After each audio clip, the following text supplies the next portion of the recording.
New tonight, President Donald Trump says the U.S. military is guiding ships through the Strait of Hormuz starting today in an effort that he's calling Project Freedom. It's prompting Iran to issue a warning to the U.S. to stay away. Also, no end in sight to the ceasefire negotiations.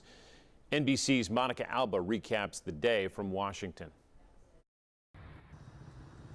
Even as the fragile ceasefire with Iran holds, U.S. Central Command says Iran has fired missiles and sent drones and small boats to target U.S. ships in the Strait of Hormuz.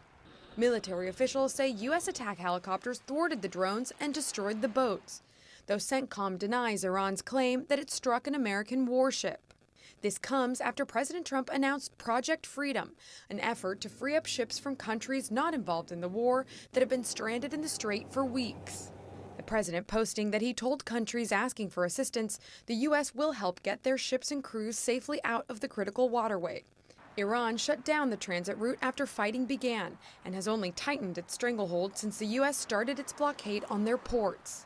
Despite the verbal volleys, the two countries are still talking about ways to end the hostilities. Doing very well with regard to Iran.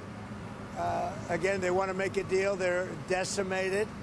They're having a hard time figuring out who their leader is. But with oil tankers not moving, prices are surging, leading to even more money misery at the gas pump. Gas prices are really outrageous, and then on top of the food prices.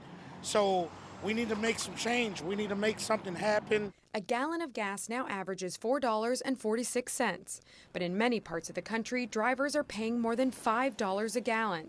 And according to data compiled by NBC News, the Midwest is getting hit hard. Believe it or not, yesterday I was at a gas station and I was in there for 20 minutes, and in 20 minutes the gas went up $1. The Trump administration says prices will go down once the war is over. This gasoline, this temporary aberration, will be over in a matter of weeks or a month. But for many drivers, that's too long to wait. I'm about ready to buy a horse. CENTCOM says U.S. guided missile destroyers are now in the Arabian Gulf. That's part of the president's Project Freedom. And 2 U.S. flagged commercial ships have made their way successfully through the Strait of Hormuz.